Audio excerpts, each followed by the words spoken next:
Good morning, good afternoon, good evening, YouTubers. This is Jerry Diamond with How to Get Out of Babylon. Okay, kind of some theme songs again. Another Jonathan David Brown song. As long as I got the car and it's quiet and nobody's bothered me and it's after midnight and on the night shift again, installed the damper on the stove. Should be ready to go if I can get hinges on it tomorrow. For tomorrow night, it's going to be cold. It's really cold right now, man. It's frosted and going to get down to about, it says 29 degrees. Feels like it. All right, next song, Come Away, My Beloved, from Revelation 18. And if you don't know, if you haven't read my book, please do so. It's on lulu.com, free download PDF file. How to Get Out of Babylon. It's under several other names like Wings of an Eagle, New Millennium, Homesteading. I'm just, I title it under several different rungs, but How to Get Out of Babylon is the main book, the main title that I used. I'm going to read the lyrics and then play the song again. My laws are just, my ways are right, they're all you need to fight the fight. Tear down the walls of Babylon and pay her back. She caused your need, she made you lack. There is no need to rely on your interest-bearing savings account, no need at all. If you trust me in this, I'll heal your land as the blessings begin to mount. Come away, my beloved, away from falling Babylon, the whore that has you bound. Come away right now, away, my beloved, come away, my beloved. What have you sown but seeds of doubt? I hear your cries and shut them out. Tear down the walls of Babylon and let her sink. Washing in my word can rid you of her stink. You have bought insurance in the fear of losing it all. Go ahead and lose it all. Unless you give it up, it only proves that you never heard the call. Boy, that's my life, I have no insurance. I have no savings. I have no interest-bearing savings account. Have not had a savings account for decades. I've put my hope in the Lord and seeking a kingdom and a city whose builder and maker is God. I believe in a kingdom. I'm not like those who don't believe that there's going to be a coming kingdom because we're already in the kingdom. Yeah, right, with 40 million murdered babies. And anyway, this is going to be a bit shorter. I'm going to go ahead and play the song.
I'll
Just a quick, another little bit. For those of you who aren't aware, the song was written in the CD, Sinners in the Hands of an Angry God. It was by Jonathan David Brown. He was a songwriter, producer, musical genius.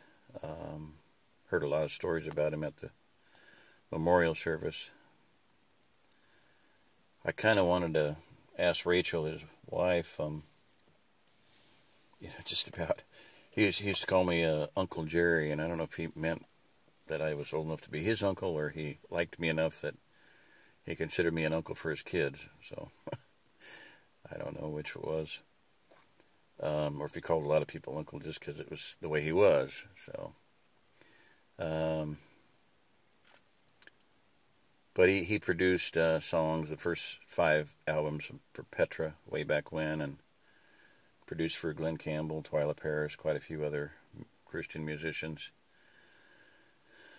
Did a lot of things in life, just more than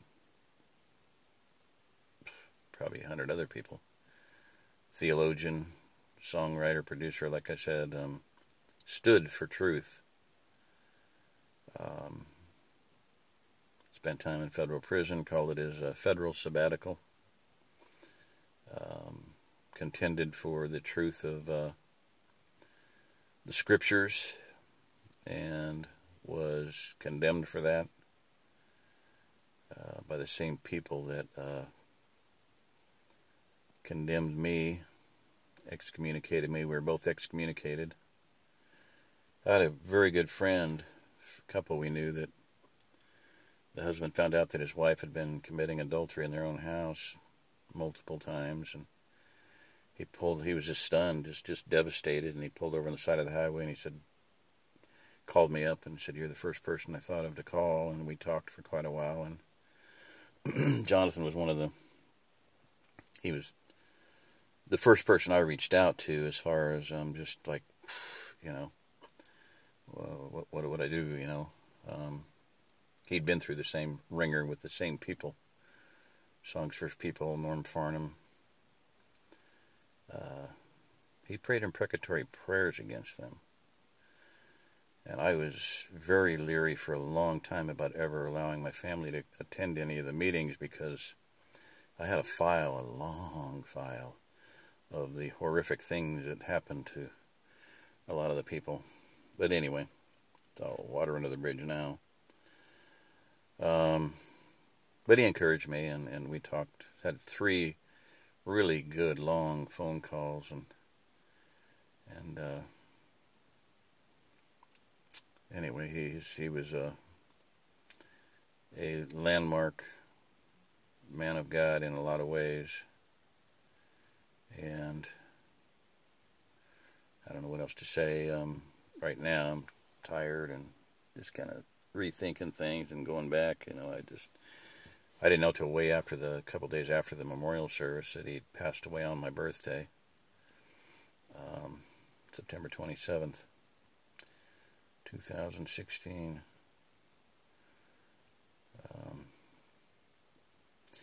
Anyway, he was a good friend and very notable man of God, a great man in Israel, has fallen. And like I said, I kind of wish I had titled my book "Come Away," how to come out of Babylon. But that's kind of my theme song there, "Come Away, My Beloved," along with "Insane Babylonians." It all ties into the Revelations and the idea of Babylon is going to fall. It is falling. Notice in that song he says falling Babylon, not fallen, but falling Babylon. I wrote a poem called "Alas Babylon." It's just like prophetic, so many things in it are coming true. I wrote about learn to grow a garden worth more than lifeless gold, and our new borders hold. I didn't know there were borders around the Ozark Plateau, but that's been my growing and crystallizing and empowering vision of a safe place, a land of Goshen in the middle of the United States, precisely in the middle of the United States, 500 miles from the Appalachians, 500 miles from the Rockies, and those are the edges of the Craton. It's right in the middle of the Craton. 500 miles from Mexico, 500 miles from Canada, 500 miles from the Appalachians, 500 miles from the Continental Divide. On the Continental Divide, maybe the West Coast. For all practical purposes, the Appalachians may someday be the East Coast. So it's been a growing and crystallizing vision of a place of safety, and that's what I'm about. That's what I'm working on. And it's a call for people to come away, come out of Babylon. And so I'll just say that, sign off with that, I think. This is Jerry Diamond with How to Get Out of Babylon. Reminiscent of, kind of took off on the Terminator lines from John Connor, and this is John Connor. If you're listening to this, you are the